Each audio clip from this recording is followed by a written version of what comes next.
Today I'm going to show you guys how I do my winged liner and apply my false lashes. So if you want to see that, just keep on watching. I'm going to go in with the Wet n Wild gel liner. And I prefer gel over liquid just because I feel like it's easier to work with. Usually I'll use the Maybelline gel liner, but I had just picked up the Wet n Wild one to see if it was a dupe. And it works amazing. It's not as dark as the Maybelline one, but I still love it. It wears throughout the day, it stays on, and it's really easy to work with.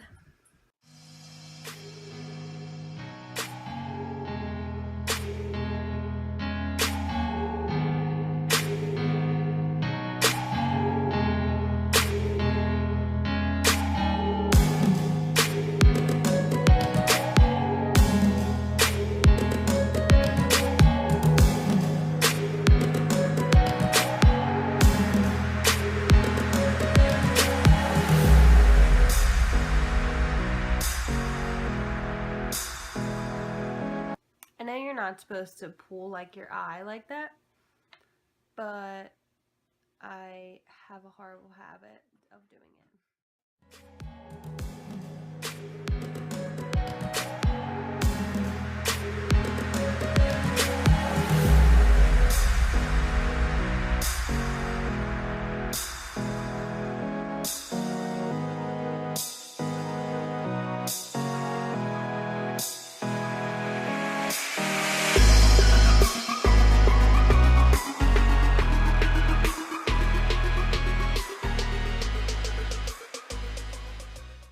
So then I'll just play the little game of back and forth in the mirror to see if they're even, and if they're not, I'll just go in and keep playing with it until I get it.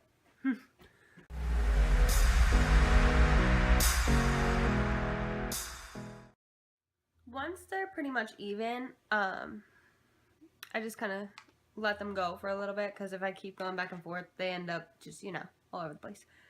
But once I'm comfortable with them, once I'm comfortable with the wings, I go in with a eyeliner, and my favorite one is the Urban Decay All Nighter liner, which is like glue. It does not come off. So I go in and tightline. For the lashes, my favorite currently are the Vegas Nay Grand Glamour. Once I get the lash out of the packaging, it's usually too big for my eye.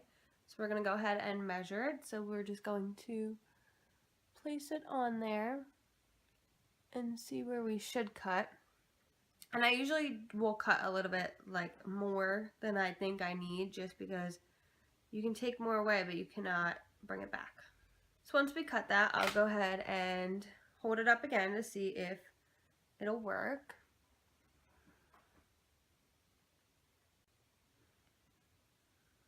And that looks like it'll be a good match. So I'm going to go in with it's time for a new one. I use the Duo Clear. So I'm going to put a thin coat of that on the lash band. And you want to make sure you're not putting too much on, because if you put too much, it's not going to stay. It's going to slide right off of there. But you want to put enough that it's going to stick. I'm going to let that sit there for a couple seconds. These lash bands are a lot thicker than other lash bands. Like the Ardell Wispies, for example, they have a really, really thin lash band. And I find that thin lash bands are easier to work with, just because you can move them around easier. And a lot of times with my lashes, which I should have done before the glue, if you just wiggle them back and forth, it'll give you more of a easier to work with. So it'll make them less stiff, so it'll be easy to apply. Once our glue is about dry, I'm just going to plop that down there as close to my actual lash line as possible. This is really easy if you have long nails too, because then you can kind of get in there, use them as your own personal tweezers.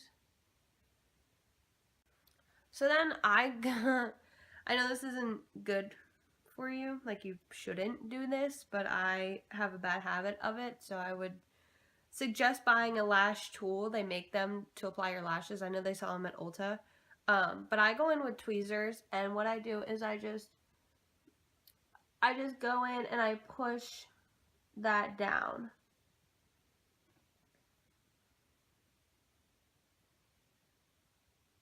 And then once you put them on, don't touch. Just let them go. Because a lot of times it'll feel like they're not on all the way. Like you look at it and you're like, oh, they're not on, and you want to keep playing with it. And I make that mistake all the time where I just keep playing with it and playing with it. And the more I touch it, the more my eyelash doesn't want to stay on. Then I end up having to take it off and redo the whole thing. So I learned that just by plopping it on there, getting it on as best as you can, and then letting it dry, like set on your eye.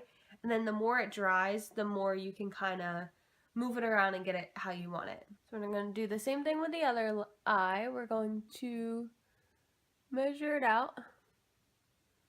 And I think about here. We're going to cut it. Not too much. Measure that again.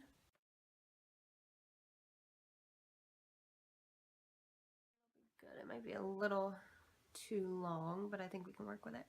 And another thing with that is you don't want your lashes too long, because then it's going to weigh the outside of your eye down and kind of make your eye look droopy. And who wants that? Again, once we think that's good enough, you can kind of see that when the clear, you can't really see on camera, but when the clear eyelash glue starts to like dry up a little bit, it'll turn from like a white to like a more clear color. So that's how I judge it. I kind of look and see like if there's a lot of clear going on, then I'll start to put it on. Because you don't want to wait till it's all the way dry, or you're going to have a really hard time getting it on there.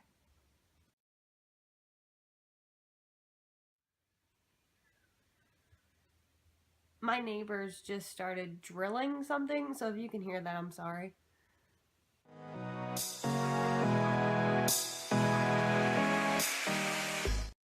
Now, once my eyelashes are dry and set where I want them to be, you want to make sure you go back over your lashes, if you have eyeliner on, just to make sure that no one will see your lash band.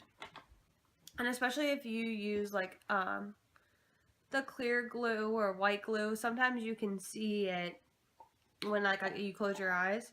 So I just go back in with my eyeliner and I just go right over that lash band. This will make sure that your eyelashes blend in as much as possible so that they're not sticking out like a sore thumb. And at like this eye, I'll show you with this eye. When I put my lashes on, my eyeliner got a little wonky. So again, this will help to go back in and even up that eyeliner as well. Because if you don't double check, sometimes when you close your eyes, it's just that your eyeliner is all over the place, because when you put your lashes on, it kind of pulls your eye down a little bit. So it'll pull that eyeliner down as well, and you want to make sure you have a nice crisp line.